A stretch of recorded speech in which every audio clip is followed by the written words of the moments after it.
Well, it's 5 o'clock in the morning. I'm just gonna take you through a pretty average day crabbing this time of year. So hope the boat starts. Nice. Getting some pots loaded up. This is the time of year that a lot of the crab pots start to get run over by boats or get old and just start to give up the gun. So we try to replace them, swap them out with newer gear. Days are definitely getting shorter here. I'm having a hard time finding my gear. I have it marked on my GPS, but it's not right exactly where it's supposed to be. Yep, see nothing. I tell you, good help really is hard to find these days. I know you got it. Let me get it. Give it up. I know it's in your pocket. Thank you. I'll be having that one. That's a pocket crab if I ever seen one. Put him in the crate. There you go. You give them everything and they just want to take more. Once again, this winder needs messed with. I gotta put this liner on the inside. I think the other one's stripped right out. Of course, it's blowing and terrible time to put any tools on the rail. It's a little rough out. So I've been trying to take a little different approach to my business here lately. Instead of trying to do every single thing myself, I'm trying to invest more in the people that help me. I've always just used hired help to pick stuff up and put it down. But lately I've been trying to invest more time and in turn a little more money in them, in terms of teaching them how to do things that I usually do. I actually have this little chart a buddy sent to me of entrepreneurship where it's starting out, it's struggles, feel like you made it, and then burnout, and then something along those lines. And there's one where it says, you feel like you're doing all right, but then you feel like you're going broke again, and then you got to get over another hump to kind of take it to the next level. And that's kind of where I'm at now. I'm feeling like I was on this burnout. I totally hit the wall. Mentally, physically wrecked, just doing so much. I get up at 4:15, I go crab. People are texting me crab orders all day. This is a weekday. I'll get to the dock around 1. I go put the crabs in the fridge. I go run and get bait and fuel for the next day. And then I go put together all the crab orders. And I meet everybody at 5 or 5:30 to pick up crab orders. And then I go do whatever else I gotta do. And then when I get home, I edit videos until 10 o'clock every night. And then I wake up at 4 o'clock again. And I've been doing that grind 7 days a week. Plus going up, being at the crab stand Friday evening, Saturdays and Sundays all day. I've been doing that grind since April, and it's August now. It's taking its toll on me. Something has to change, so I decided I'm gonna try to invest a little more into these people. Lindsay keeps telling me that me giving a break is still other people's extreme no break. But to me, if I'm not doing every single thing, that's a break for me. So I'm doing 80% of the workload, which, why is my truck not shifting?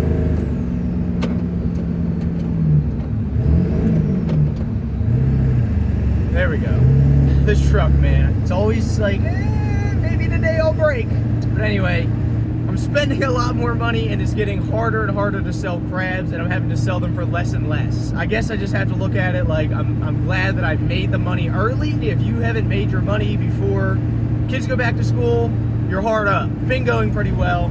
It's the workload just kind of shifts. It never really gets less. It's physically doing everything to now mentally trying to learn how to train people, which is something I'm not very good at. Oh, hold on, I got a call for crabs coming. Lovely. That was a call because somebody got crabs and got them home, and there was a few dead and they wanted to come get replacements. That's the risk you run buying live seafood, They're not dead when I give them to you. It is what it is. I'll back my product up. It's just, that's actually the first time I've had that call all year. I mean, it's the risk you run buying live seafood. It's all live when I give it to you. I run through them. I go through them right before I give them to you. And how you take care of them, it's not on me. Check this thing out. I just bought this from Amazon. It was supposed to be the heavy duty, super expensive, whatever. And this stupid thing broke, and it's amazing. This one little piece breaks, and the whole thing just completely goes to crap, falls apart. It's a familiar feeling. A while ago, I had ordered these crab hammers, got them laser engraved, and they showed up, and they were this size. Fun size. Tiny. I don't even know what you use a mallet this small for. It's I don't even know what it's for. So I've been trying to figure out what to do with them. And worst comes to worst, whatever I have left, I'm gonna put little eye hooks in the top and sell them as Christmas ornaments or something. But this week, because kids are going back to school and I can't seem to give crabs away and nobody will come by unless they're getting something for free or a heavy discount, I said that bring your school-age kids that are going back to school and I'll give them a tiny crab hammer and I'll give the parents $10 off whatever they decide to buy. We're having to get very crafty. Very creative to sell these crabs. Yeah, exactly. I'm getting corn that I'm basically not making any money on. I just sell it really cheap, cheaper than anybody else, basically just as a convenience to get people here. It's good corn, and it's delicious corn. Shout out to Cam, the corn guy. Yeah. Selling crabs is a finicky thing. I put these crabs in these paper bags. There's like 2 different sizes that are almost identical. And when I use the bigger paper bags, which are better because the crabs don't crawl out, you're less likely to get pinched when you grab the handles. I almost have 0 people ever comment or complain about not having enough crabs in a bushel or whatever. But when I use bigger bags and put the same amount of crabs in them, then I get people that complain that there's not enough crabs to the bushel. And like the difference is so small. Like you would, just looking at the 2 of them, unless you put them right on top of each other, you would never be able to tell the difference. The thing is, I do bushels where it's a dozen amount, no less than a dozen amount. So it's always the same amount of crabs. And they're always the same size. Never a difference in the amount of crabs actually in the bushel. It's just people's perspective. But that's business. It's like they're more likely to get pinched, but they don't complain because they think they're getting more. But you put them in bigger bags, which are actually more convenient, and they think that you're trying to rip them off. It's just people are impossible. I am fast outgrowing this trailer. It's very frustrating most days where I'm stepping over bags. I have no place to put anything. The problem is all the crabs that die, I have no other refrigerator space anywhere. So all the crabs from the whole week, plus all the pre-orders, plus all the dead crabs and the live crabs, all need to be in this one trailer. Trying to eat as fast as we can. Anytime we try to do anything, eat or anything like that, it all hits the fan and there's a non-stop line of people. And pretty much all my crabs got called and labeled wrong, so now I have to run 10 crates of crabs in the next like half an hour. I now have to go through all these crates, which doesn't seem like a lot, but there's a lot of crabs per crate, because out of a crate of mediums, this is how many were largest, this is how many were actually mediums. And with a $30 price difference between the two, it's a couple $100 sitting there that I wouldn't have made. Now all these crabs all have to be gone through before tomorrow. What do you think about that, Lindsay? That sucks. I'm gonna try to open this door because there's no lights in there anymore and it's so dark, but this door is totally rotted off. I have not wanted to open it up because I'm afraid it's gonna be the last time it ever opens. Oh my God. I need some light. Oh, that's not good. This whole corner of this trailer's rotted and this door's coming off. This door was bad too, but I rebuilt it out of all this plastic stuff and reframed it inside, but this door I have yet to have a chance to do. It's just gonna have to wait. These are all pre-orders that people didn't pick up. I have to go back through, resort the crabs, get the dead ones out. Every time you put a crab in a bag and then pull them out, you're gonna have some that die. The hardest thing on crabs is when you move them from one place to another, because they fight, they beat each other up, it stresses them out. So every time somebody places a pre-order and then doesn't pick it up, I lose money, a lot of money. This is kind of an abnormal amount of pre-orders that didn't get picked up. Sometimes people put in a pre-order and then show up and then don't tell me they had a pre-order. So then I bag new crabs and then they're here at the end of the day. It is what it is, full part of the job. This is a crate of smalls, labeled as smalls, but a lot of these crabs, that one is right on the line, but a lot of these crabs, you know, they're close, but I mean, that one's a solid medium. And if you're selling smalls for medium money, you're not making all the money you could. And in this business, you can't afford to leave really any money on the table. When I sort crabs, we sort them from small, medium, large, and extra large. So like a small crab would be between 5 1/4 and 5 1/2 inches. And then a medium is from 5 1/2 to 6 inches. And then a large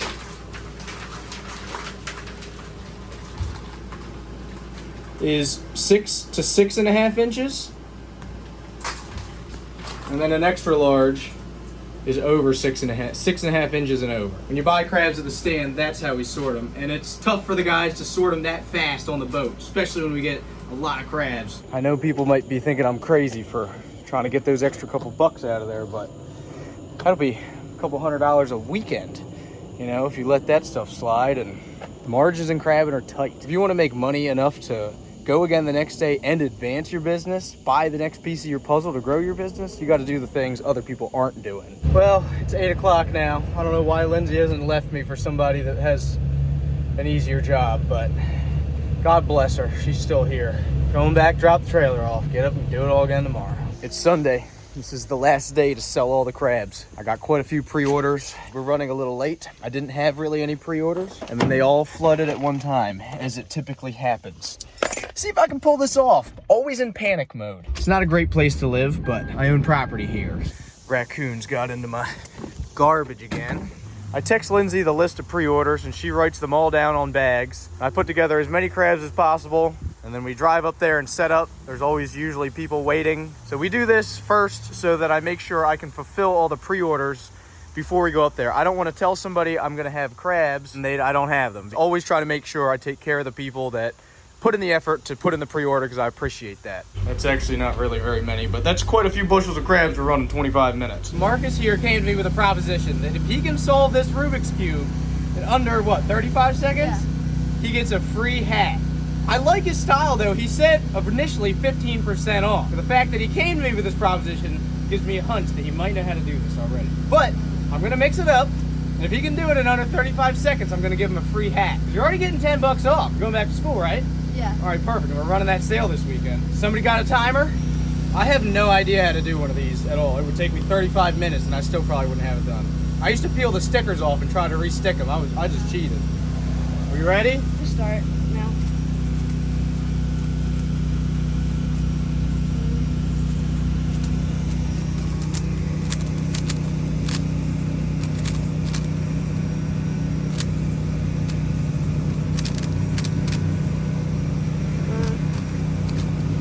Better get this. If I don't, I'll be so disappointed in myself.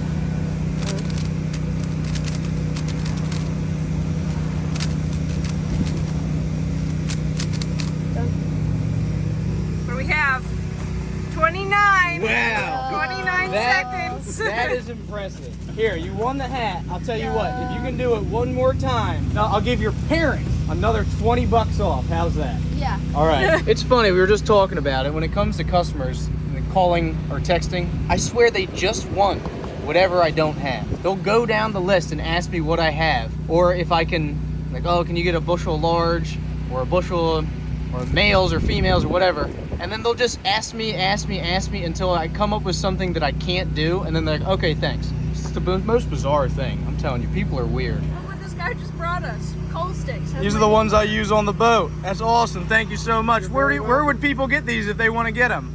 Well, they can visit my website at vetcrabmeasurers.com, and that'll link you up to the stores where they're at. Sounds good. Are you local to the area? I'm from Eastern Shore. All right, perfect. That is awesome. They got the boat name on them and everything. These are the ones that I use on the boat, the ones that we use every day, and they float because my guys like to drop them over. So these are awesome. I highly recommend them. They're the only ones I found that can hold up to us, than me. They're Luke-proof. All right, we're done. We sold almost all the crabs. Considering this whole entire trailer was 4 crates high, both walls, on Friday, that's not bad. That was working some freaking social media magic, but I put out like 3 or 4 videos advertising, plus wrote 2 ads a day for 3 days trying to sell these crabs. I put all my freaking advertising effort into moving all those crabs. It's getting tougher and tougher, so not bad. Let's pack it up. It's like a YouTuber transition. If you want to buy these crabs, you can. Get them shipped anywhere in the country. You don't have to come here to beautiful Glen Burnie to buy these crabs. You can get them shipped anywhere in the country, steamed, ready to eat with everything you need. You can get them in a box with a tablecloth, with hammers, bibs, the whole 9, everything, and seasoning. Already cooked, delivered to your door. Find the link for that in the description. You can get these crabs anywhere in the U.S. And every time I say anywhere in the U.S., people always comment and ask, oh, well, I live in so-and-so. Anywhere. Click the link in the description, order the crabs, have them shipped right to your door. Save the driving. It's good for the environment.